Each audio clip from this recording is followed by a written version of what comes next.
Jay Bob, thank you for having me come over.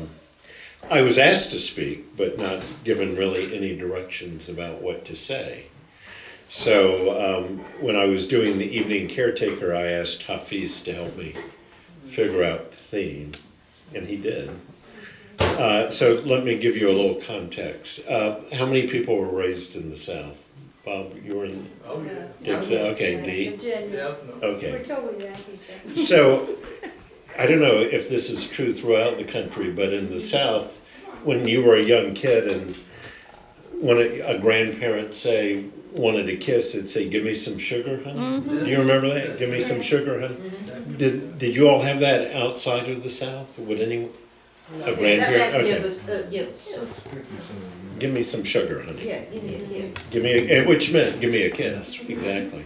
Yankees don't kiss. Is that what it is? Okay. Well, now you had to, You do you too. grew up with give me Is it sugar. pecan or pecan? I say pecan. And then so my son, who's really not, he's a southerner, but we get arguments over is pecan or pecan. A Or pecan's what you aunt put or on, aunt. I say Aunt Dolly, and he Yeah. says Aunt Dolly. but a pecan's what you put under the bed. That's right. Look what you started. Okay. So We have these with- same conversations in the North, by the way.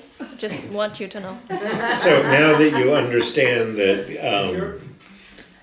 that sugar is in the South a kiss from your grandmother or someone like that. This is from Hafiz, and this isn't Daniel's translation. This is a book that's in the caretaker's cabin. And this ode was "You Little Turk of Shiraz Town." I thought that was a very sweet title. And this is just a line from it. With sugar talk and sugar walk and all your little sugar ways. So this is what Hafiz said to me to help me with my talk tonight. And what are Baba's sugar ways with us? These are our little, what I would call our little miracles, these ways that Baba lets us know that he is with us. But he lets us know, not with the clouds parting or the sea parting, but just in something that only we would know that he is with us. And so I just wanted to go over a few of these little stories in my life that helped me realize over and over again that Baba's always with us. So I heard about Baba in 1969, and I heard about Baba from Charles Haynes, and during the summer he said, "Look, the Atlanta Journal-Constitution wants to do an article on the center," and we're driving up to the center. We were living in Atlanta at that time. I'm from Marietta, Georgia, which is just outside of Atlanta. And he said, "There's an extra seat in the car. Do you want to come?" And now I'd heard about Baba, I've heard about the center, and this is my first opportunity. And so I said, "Sure, I want to go." So I drive up with Charles and this reporter from the Atlanta Constitution and the photographer. And so we get there, and it's just a wonderful weekend. I got to meet Elizabeth and Jane and hear their stories about how they came to Baba. And it was that same weekend that the first men landed on the moon, so I got to watch that with Jane and Elizabeth and Nisi and Sheila. It was just a wonderful time. And so then Sunday rolls around. That was a Saturday. On Sunday, we have to leave to come back to Atlanta. And so the photographer wanted some beach shots. So we got up at sunrise to go to the beach, and so he could do those kinds of shots for the article that they were going to do. And he said to me, "Well, why don't you just walk down the beach and I'll just take a couple of photos of you as a memento, just to let, something you can keep to remember this first time you came to Myrtle Beach." And I thought, oh, that's a good idea. So I'm walking down. He takes some shots. He takes some shots of Charles and Louise, and that's it. I mean, he had to go back to the studio, to his studio or lab to actually make the photographs. And so I was 17 years old at the time. So I promptly forgot about it. I mean, he took photographs, but to a 17-year-old, that doesn't mean anything. So several weeks later, I'm living at home with my mother. It's a Sunday morning, and she comes in to my bedroom, and she wakes me up, and she says, "Do you have something to tell me?" And I go, "What? No, let me go back to sleep." And she said, "No, do you have something to tell me?" And I go, "No, what are you talking about?" And she says, "Well, maybe you want to look at this."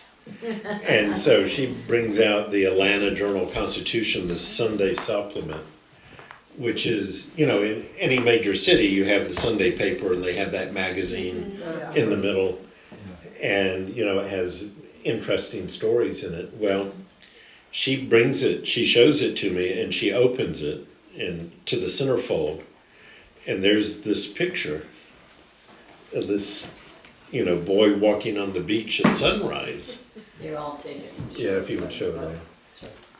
And she says, "You might want to tell me about this." And what it says is John Leiter from Marietta, Georgia, walking at the Mayor Center, you know. And the article began by saying John Leiter, a young Baba lover from Marietta, Georgia. And so, you know, this is how my mother found out about Mayor Baba, when it was published to the world. And what was even more embarrassing about it, it was Baba telling me, you know, I was so slow in the uptake, Baba had to tell me that I was a Baba lover. And because it was in the newspaper, it had to be true. She didn't know you went to Myrtle Beach. did She might have known I went to Myrtle Beach, but I was a 17-year-old just learning about Baba. That's not the first thing you bring up with your mother. Usually, now being a parent, I know that the parents are the last to know anything from their children. And I was no different with my mother.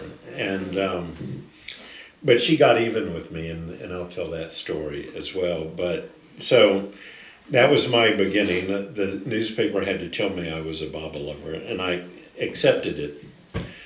And then Baba kept giving me hints that maybe it was true.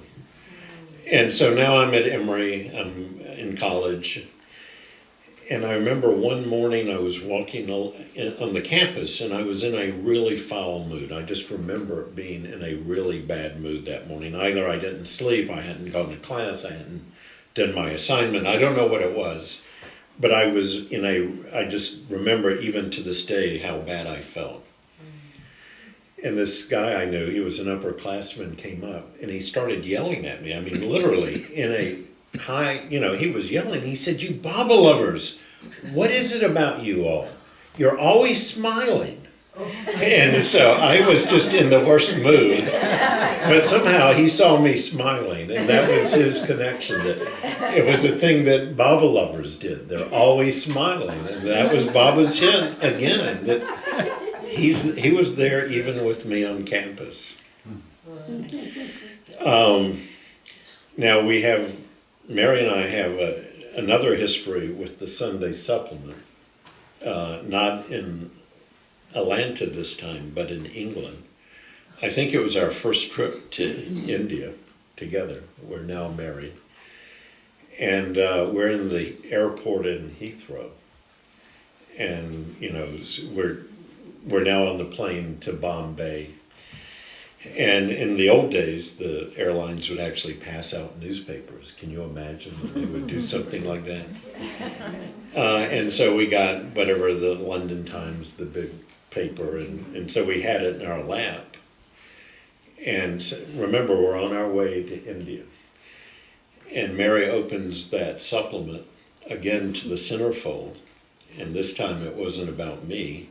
The headline was Mary Leiter, Jewel of the East. This is true. And it was in the London Times on our way to India.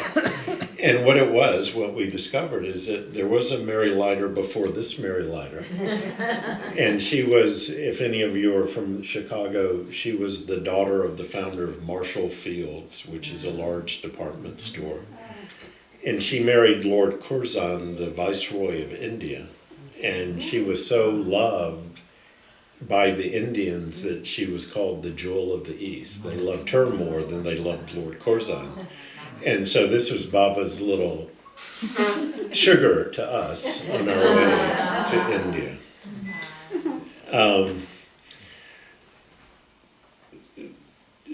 So now, before that, when I was in India, I was staying with at Vilu's, as we did in the old days, or some of us did, those of us who were scared to actually venture out into the other places.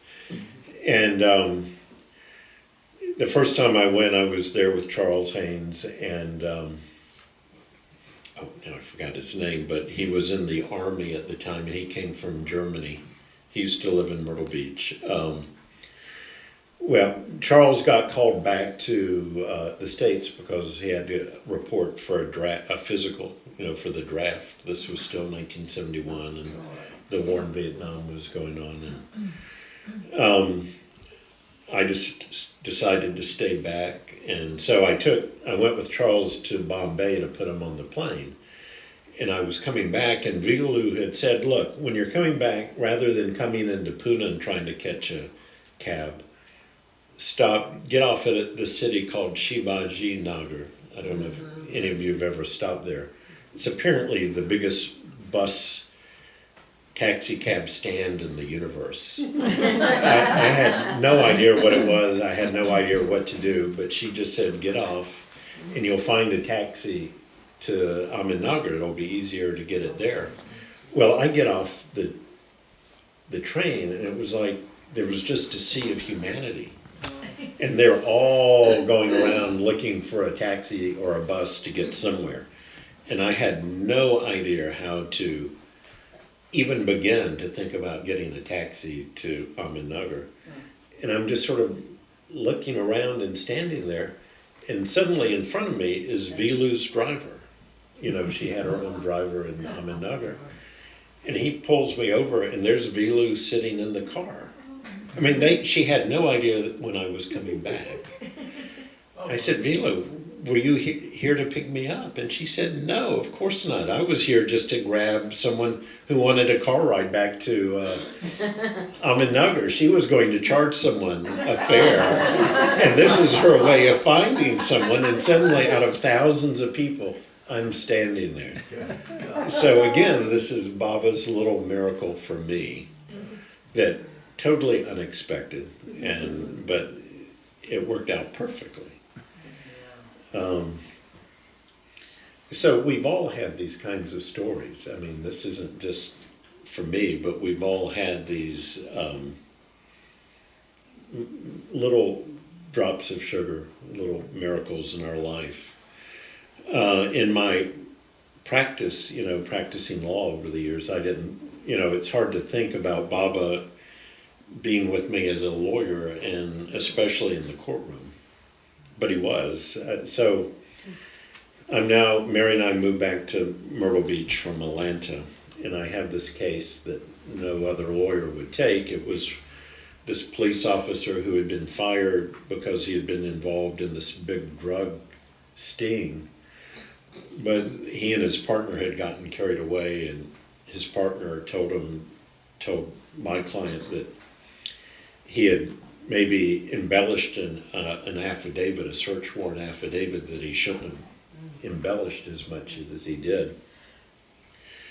My client thought that his partner was going to take care of it before it actually got much further, and it didn't happen that way. My client felt that his partner had lied on the stand, and he just couldn't live with that. That's just one thing you don't do, lie on the stand. And so he went to the chief, and they went to the solicitor, and they had to dismiss these charges against the drug runners who they had actually arrested. And it made the news. It was a huge thing. And my client actually got indicted for that. And they tried him on false swearing charges. I didn't represent him for that. But he was told that if the charges against him were dismissed or he was acquitted, that they would give him his job back as a police officer. And that's for him, that was his true calling in life, to be a police officer. And so when he was acquitted, he went to get his job back, and they didn't give him his job back. And so that's when I got involved. I said that they really had a responsibility to at least give him a hearing, to let him clear his name, and they never gave him that hearing. And based on that, we filed a lawsuit, and now we're trying it. It didn't settle. We're trying it in federal court. And on behalf of my client, I had sued the Horry County Police Commission, Horry County Council, our solicitor, Jim Dunn. All these were defendants, and so now we're trying the case in federal court. And suddenly the press gets wind of what's going on, and so they start covering the story, because here's the last Boy Scout suing the powers of Horry County, and so they were very interested in that. And just sort of as an aside, the trial lasted a week, and the reports were being published. The Sun News was running a story every day about this lawsuit. And Kitty I heard, got fascinated by it. And so every morning she was the first one up, getting the Sun News to read the article about what happened in this case.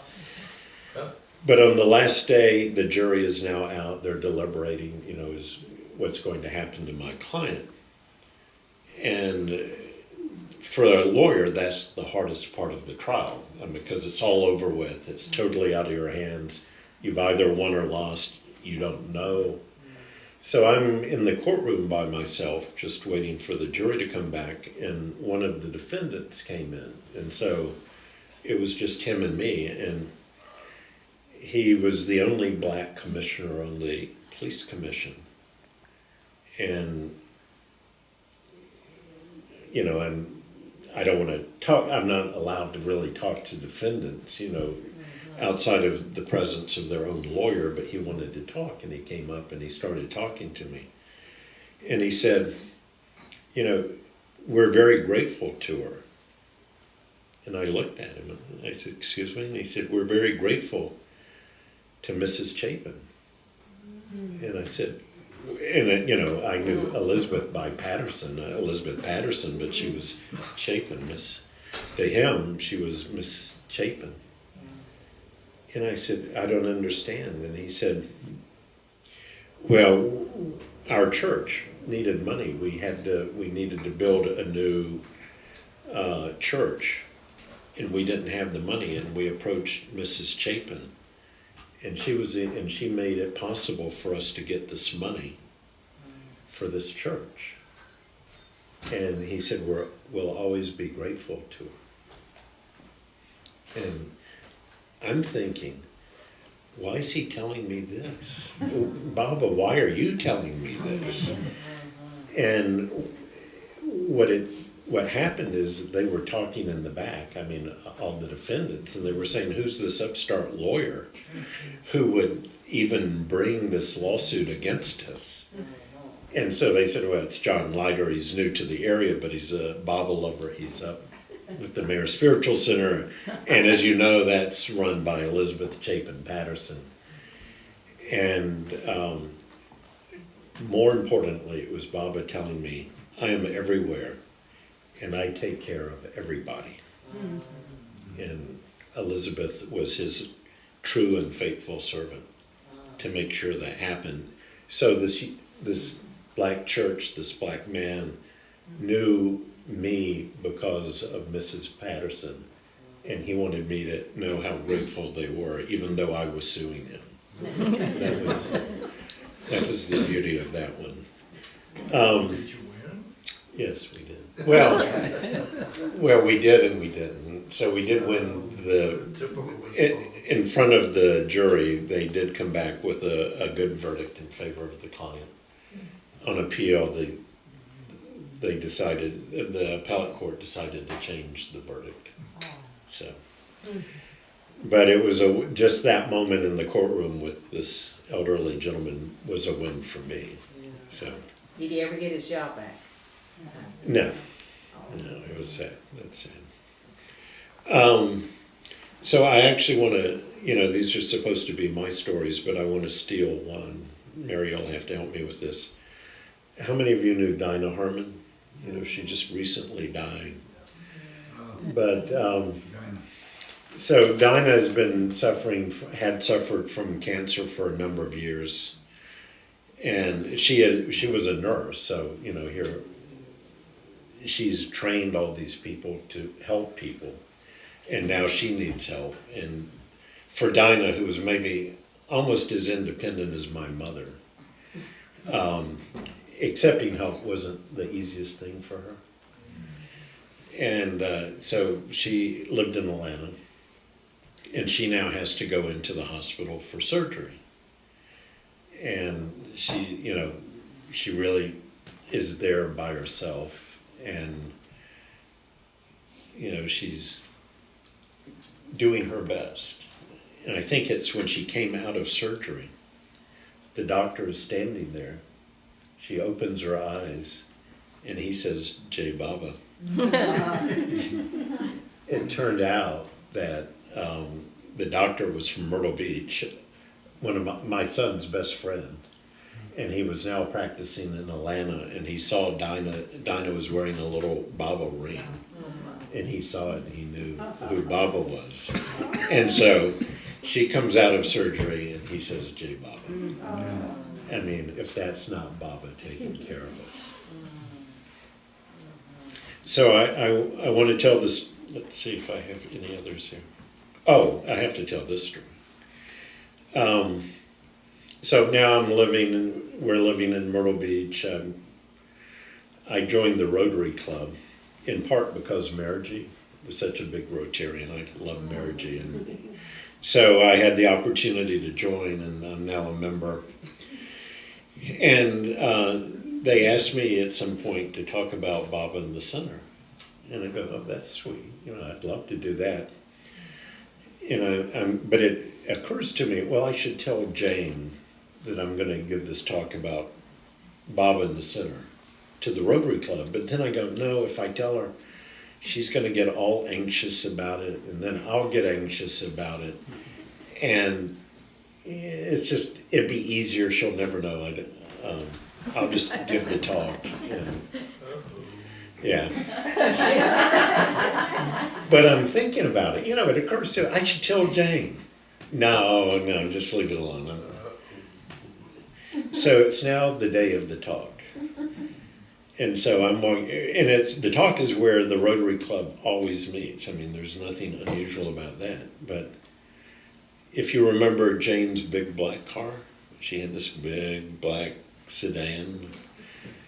Well, it was sitting right there in front of the club. I said, that can't be. That simply can't be. But it is. I go in, and Jane is just coming in. She was taking art lessons from Alec Powers, if any of you know him, a local artist. And they met there before the Rotary Club. I mean, they were meeting there that day before the Rotary Club meeting. And she's walking out just as I'm walking in.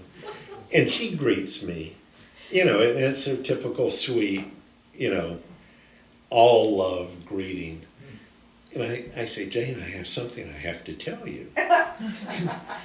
And she says, what? I said, I'm about to give a talk about Baba and the Center. And I said, I was thinking about telling you. And she said, oh, that's okay. I'll just leave. I'll make you nervous if I stay. And I said, no, Jane, I want you to stay. Mm-hmm. And so she stayed as my guest during the talk, and she smiled, so I know I didn't do too badly. But that was Baba, sort of at the opposite end, letting me know he's with us no matter what we do or don't do. He's not going to let us get away with it. Wow. So did she ever mention it after it was over? She was very sweet to me, but yeah, she stayed and she said I did a good job and she was happy with how it went. And one of the Rotarians asked the question you might expect. Well, are you saying he's Christ? And years ago, the only other talk, or another talk I'd given about Baba was to a high school class, and Elizabeth was still alive. So I did go talk to Elizabeth, because that was her domain. Anything that happens in Myrtle Beach, you better clear through Elizabeth first. And she said, don't worry, don't say anything. And, you'll do fine, just don't say Baba's God in human form. That was her concern. She thought that Myrtle Beach was not quite ready to hear that yet. So I had to dance around that when this Rotarian asked me that question. How did you answer it? I don't remember. To this day, I don't know how I answered it. But I did not see Jane flinch. That was the only test I had. Question. How do you deal with something like that? You might have said what Elizabeth told people. She said this to the parents of the children who were the Baba people, the children being the Baba people. The parents didn't know about Meher Baba so much. So they asked about Meher Baba, and then she answered, Meher Baba lived a Christ-like life.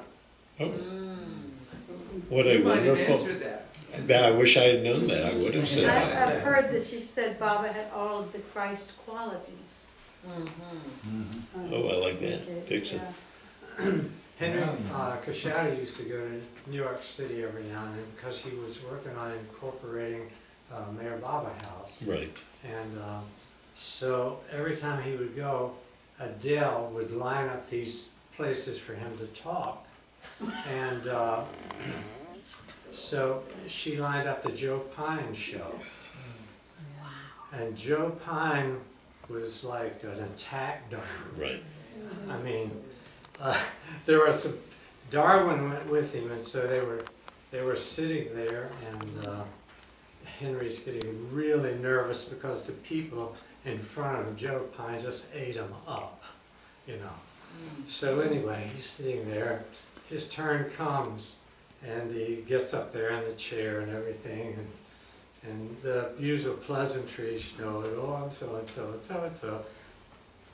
So, you say Mayor Baba's God. And Henry says, no, Mayor Baba says he is, and I believe him. That was Erich's response. And that, Yeah. and That worked. that was it. The guy, Joe Pine, backed off, and Henry gave his talk, and Oh, that's sweet. yeah. Yeah.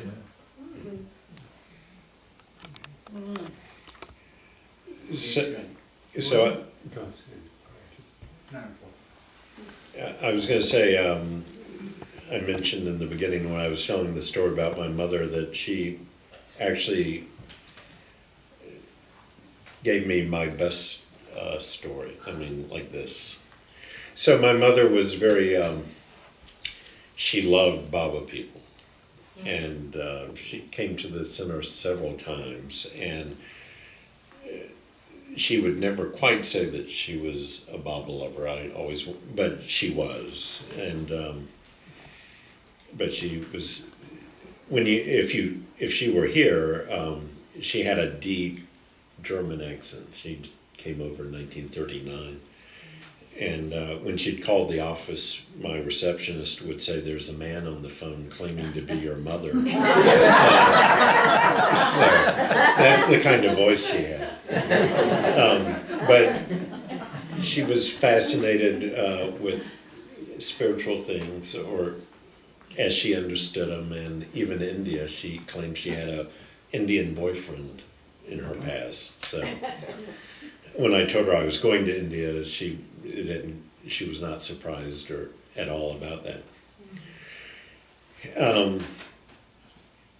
So she was here at the center, and I had to have been with her. She wouldn't have, I don't think, come by herself, but it's possible.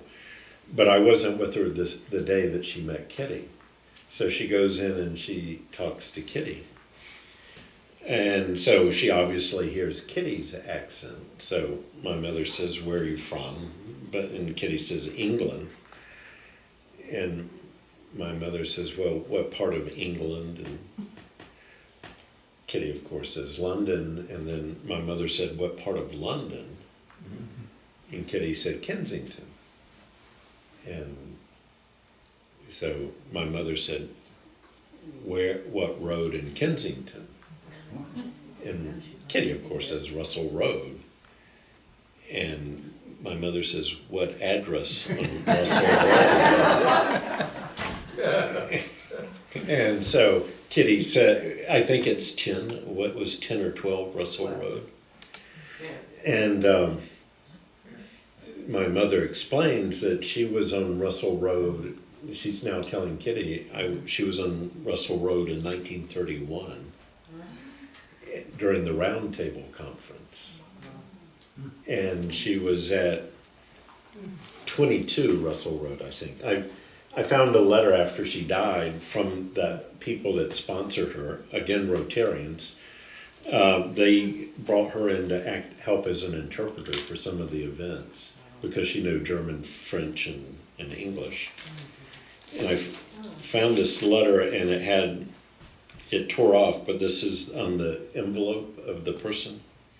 Oh, and this is 10 Russell Road. 10. So she was so Kitty must have been 22 then. Or 12, so. I didn't think it was that close that they were Anyway. that. But so my mother was on Russell Road at the same time Baba was. So some years afterward, I'm sitting with my mother, and she says, I've had this, it's come back to me now, that I remember seeing this Eastern man walking up and down the street, flanked by 2 Western women. Do you think that could have been Baba? So, this is Baba.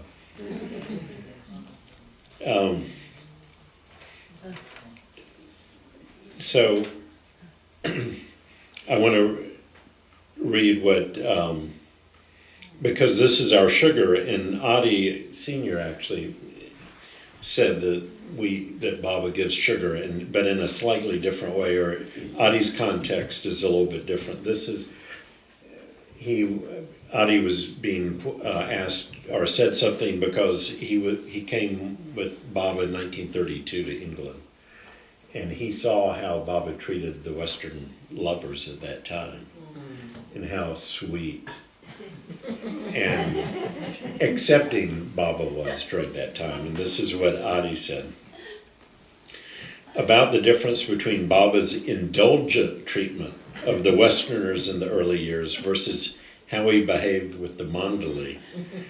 Adi Sr. once commented, "We were amazed at the restraint with which Baba related to the Westerners. Baba was particularly gentle. All the kicks were received by the Mandali, and all the kisses were received by the Westerners." And so what I've learned is that Baba still gives us the kisses along with the kicks. So I'm hoping that maybe that I wasn't keeping track of time, but if other people would share some of their miracle Baba kisses. It's about you, John. I know. Well, what I know, I mean, if people were to ask me, how do I know Baba's God? It wouldn't be because of God speaks or the discourses. It would be because of all these little things that Baba does that only we can understand. I mean, this is Baba's gift to me, to have these little examples of him in my life. And only God can do that. I mean, this isn't... the hot dog in Charles? Oh, Because that's... Oh, yeah. you want me to tell that Yeah, story? good story. Well, this is how I came to Baba. So, I told you early on that I heard about Baba in 1969. And I heard about Baba from Charles. And You were at your... yeah, I was at an orientation for incoming freshmen at Emory. And Charles was a rising junior at that time. And he was also a student leader or a guide for that weekend with all these incoming freshmen. So we had, I'd met him on a Friday when I was walking through the dormitory lobby to get up to the dance that they were sponsoring, because I knew that the real purpose of college is to meet girls. I mean, that's why we go to college. And so I was walking through the lobby to go up to where the dance was taking place, and my roommate for that weekend, a boy from Ohio, who I barely just met, came over and he literally took me by the arm, and he is pulling me to where these other students are talking in the dormitory, and he said, they're talking about some mayor or something, and you'd be interested in that. And I'm thinking, a mayor of a city? Why do I want to listen about a mayor of a city? I'm going to go where the girls are. And he pulls me over, and there's these 4 students sitting around, and I had just read, before that year, Siddhartha by Hermann Hesse. So I thought I knew everything there was to know about Eastern thought, just because I read this one book by Hermann Hesse. But they were talking about planes of consciousness and the lamp. I didn't understand, but what I did understand is I could tell 3 of those kids who were incoming freshmen like me were just, exercising their brainiac muscles, or so they thought. But this one kid who looked younger than me, and I was somewhat offended that someone younger than me would be talking about God. Actually, I didn't understand what he was talking about, but I could tell he was sincere. And, I grew up Jewish, but I was the only Jew in my neighborhood, or even not the city, but close to it in Marietta. So I went to church with all my Christian friends. But finding sincerity either in the Jewish synagogue or in the Christian churches was not an easy thing to do. I can't say I'd run across it that much. But here's this young kid talking about something I didn't understand, but he was awfully sincere. I picked up on that. Well, this young kid turned out to be Charles, and so we finish up, and he hands me a universal message with Baba's picture, and he says, if you're ever in Myrtle Beach, go by the center. And I said I would. Well, the next day we're doing they're having a picnic down on the president's estate, which at Emory is very beautiful. It's this pastoral scene, sort of a British Tudor home on this hill that feeds down in sort of like these English hillside into this lake. And it was a fairly small group, so I saw Charles and we connected, and we're walking down to this picnic together. And so I asked him something else about Baba, and he's telling me, and along the way he said, and Baba said having a sense of humor was a very important part of the spiritual path. And I thought at that moment that was the most radical thought I'd ever heard in my life. No rabbi, no Christian minister had ever said God had a sense of humor and that it's important for the spiritual path. I mean, this was the first time I'd ever had anyone had said this concept. I thought the ground was going to open up and swallow me. It was such a magnificent thought. Well, now we're down there, and we're at where the hot dogs are being served, and we're sitting. All the students are sitting alongside the bank near the lake, and in the distance were the ducks and the geese in the lake, and I mean there were about 30 or 40 of them. And we're talking, and out of the corner of my eye, I'm watching them, and the ducks and geese sort of come closer to the shore, and I thought that's interesting. Then they walk up. They come out of the lake and they waddle up, and they're in a straight line. I mean, I thought that's very interesting. I've never seen that before. And we're sitting on the bank, all the students, and we have our hot dogs and hamburgers. And suddenly, as if on cue, the ducks and the geese take flight, and they fly right into us. And Charles has a hot dog in his hand, and he's about to take a bite of it. And suddenly everything went into slow motion for me. The hot dog is going into Charles's mouth. A duck lands in Charles's lap. And I see the beak of the duck go into Charles's mouth. and swallowed the hot dog. I'm watching this, and not 15 minutes before, Charles is telling me that Baba said having a sense of humor was one of the most important things of the spiritual path. Well, at that moment, I knew, I mean, I wouldn't have admitted it, but I knew that Baba was the real thing. Nothing like that could ever happen without that being Baba.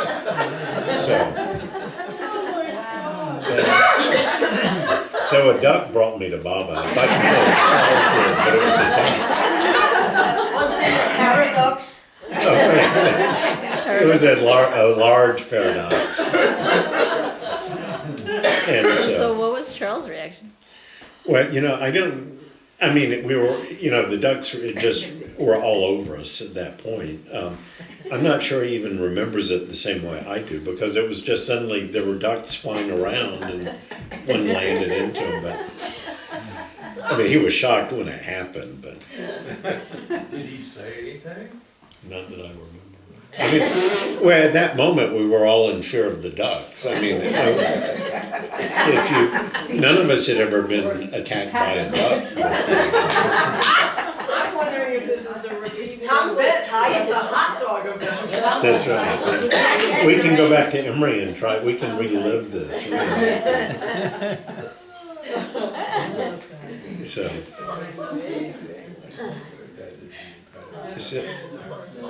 Well, those are my stories. Jay Baba. Jay Baba, thank you, John. Well, I just wanted to say, we read a story a while back called The Spiritual Connections, which I won't go into, but your spiritual connection is with that duck. And that is How many Baba. lifetimes do we have to go through for me to be able to pay him back? I'm here forever now, obviously. Maybe not, though, because this duck has all these Baba connections, only you and Charles, and so maybe the duck got a push and it's now. That's a great idea. I love that theory. Yeah. So maybe you don't have to come back a lot of times. Maybe, Just to yeah, you may have already helped the duck out, you didn't realize it. I like that. I never thought of that. Thank you. So, John, we thank you. Well, thank you. And Jay Baba. But she was driving me we were going to a race path event once. And it was only me and her. She was driving her station wagon. And I had just read recently in the discourses, when Baba was here in 1956, he was at the lake cabin with Kitty and I forgot who else. And he gives a description of what the center was to be, a place for the spiritually advanced, I forgot the four things, much like Bangalore, those things, and he said that about the center, and I was interested in that, curious about it, so I asked Elizabeth about that, and we're driving to the center, to the race path, and she pulls the car over, stops the car, looks at me and says, Baba never told me that. And so I found that interesting, how you have Kitty's recital of what Baba said, and Elizabeth wasn't saying that wasn't true, but she just said Baba never told me that, so she wasn't bound by that sense that this is what she needed to do for the center. Not that it won't happen, but that just wasn't her charge.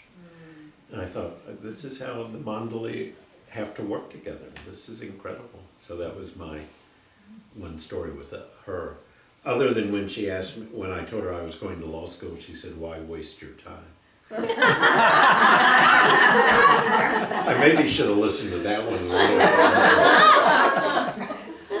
But I don't think she wanted to see me leave the work I was doing. She wanted me to stay doing that. Mary, what's your? That other thing when you finished law school and you had 3 job offers, and what Elizabeth said. Oh, what'd she say? Mary, what'd she say? Do you remember 2 of them with legal aid and 1 with with Joe Harmon, Yeah, remember? well, I just, no, I don't. She said that he had 2 legal aid opportunities, one with Don Stevens, one in Conway, and this Bill job. Stevens. Bill Stevens. I wish Don Stevens. Oh, Bill yeah. Stevens, remember? And Yeah. then one with Joe Harmon, and she said, if you wanna become a good lawyer, to really serve the poor, or serve people, go where you can become, what was it? You remember. The best lawyer. First, and then you can do the service. And wherever you go wherever you go, Mary's education is just as important as yours.